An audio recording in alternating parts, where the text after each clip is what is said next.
Hello there, and welcome back to the Judge Program for Star Wars Unlimited, Level 1 Certification Track Lessons. As always, I'm your host Jonah, and today we'll be going over the Comprehensive Rules Section 1, Game Concepts.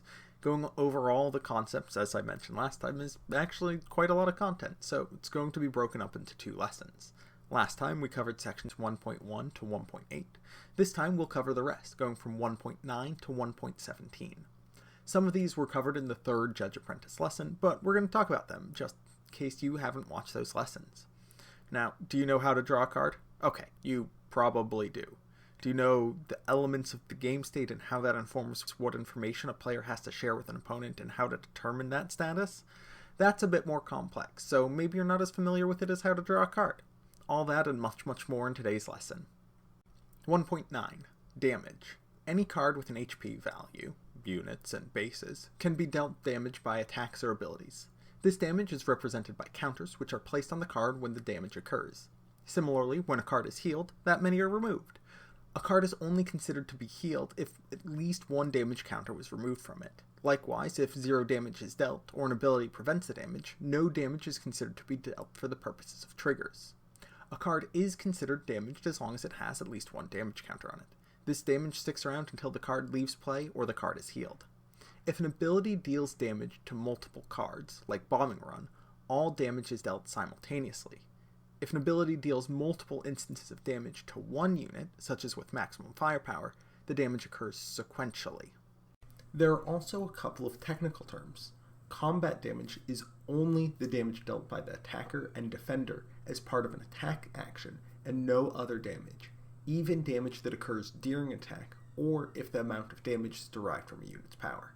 If it's caused by an ability, it is not combat damage. Excess damage is any damage greater than the amount needed to defeat that unit. This takes into account shields, remaining HP, and effects like Chariots.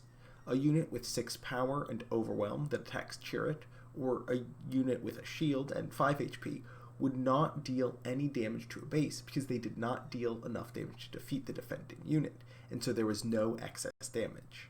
Excess damage is also all combat damage if the defender is defeated before combat damage is dealt. 1.10. Power. Power, represented in the red box to the bottom left of unit art, is how much damage a unit deals in combat. All units have a power, even if it's 0. This value is the printed power. When an ability checks to see what a card's power is, it uses the printed power for out-of-play cards and the current modified power for any in-play cards. To calculate modified power, begin with the printed power, apply any increases, and then apply any decreases. If the result is less than 0, treat it as a 0 instead. 1.11. HP. HP, or hit points, represented in the box to the upper left of base art or the bottom right of unit art, is how much damage a card can take before it is defeated. A card's remaining HP is calculated by starting with the printed HP, applying any increases, then applying any decreases, then finally subtracting the number of damage counters on that card. And that's your remaining HP. Counters are indicators used to track information during the game. There are 3 types of counters. The initiative counter keeps track of which player has the initiative by being placed on that player's side of the game area and whether it has been claimed or is available for the current round, either face up or face down. An epic action counter is used to indicate whether an epic action has been used this game or not.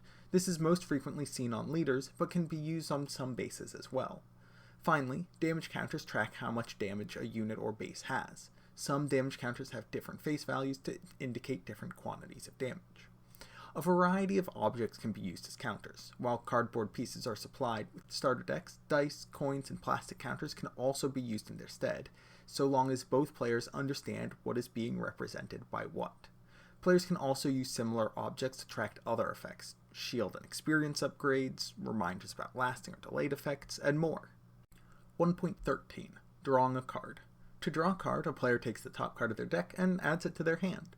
When a player draws multiple cards, they draw those cards simultaneously, unless otherwise specified.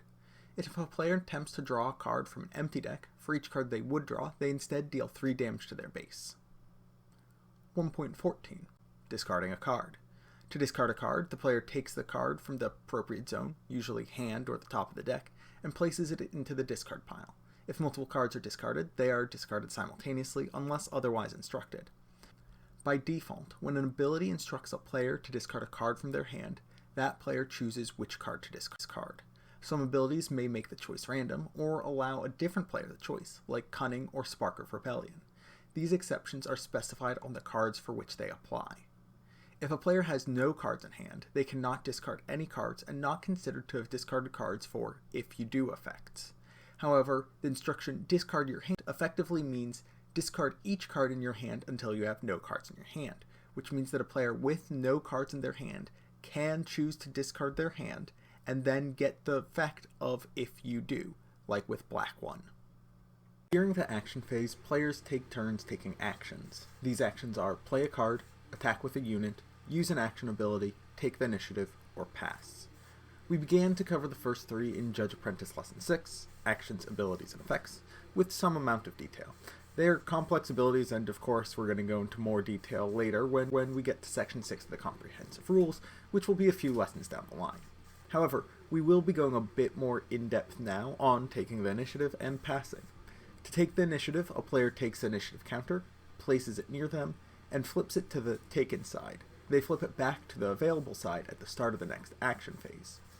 Only one player can take the initiative each round, and once the action has been taken, no other player can perform that action that round. Furthermore, once a player takes the initiative, they automatically pass for the rest of their turns in that phase.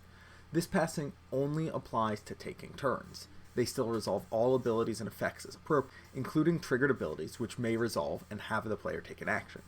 For example, if Alex owns a stolen Landspeeder that their opponent controls, and Alex takes the initiative and after that the stolen Landspeeder is defeated, Alex will still be able to play the Landspeeder during the resolution of the trigger.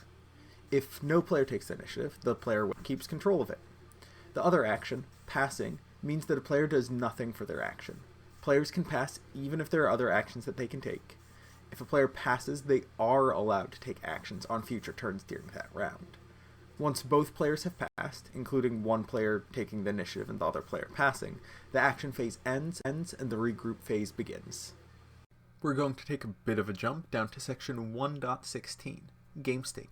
The term game state generally refers to the status and quantity of every object in the game, each card's current zone, controller, attributes, and status, including ready or exhausted and face up or face down, the initiative counter's controller and status, taken or available, the status of open and hidden information for player, the status of all lasting active effects, all delayed effects, and the status of epic action abilities, used or unused.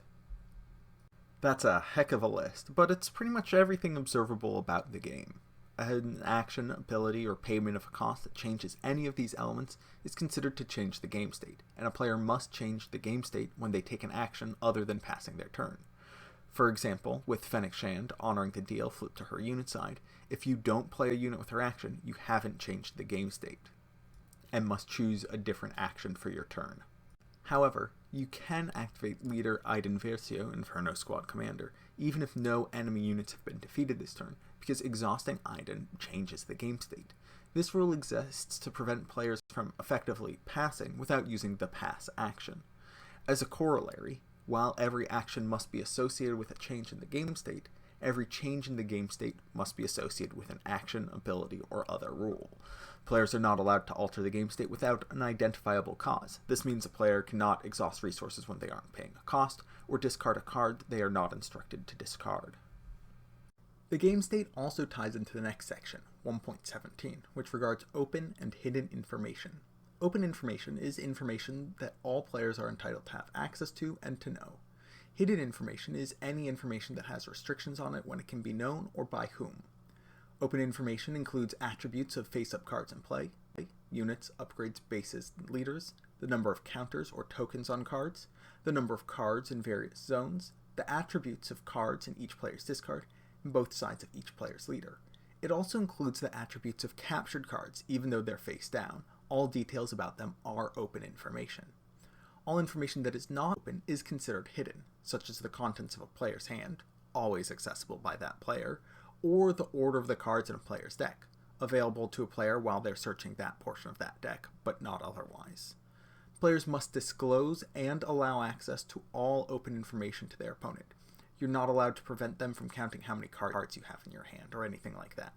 However, a player is allowed to take actions that involve hidden information and act as though they have fewer options. For example, a player who plays the unit Grand Moff Tarkin, Death Star Overseer, can choose to take no Imperial cards even if every card is Imperial, despite the ability not saying may.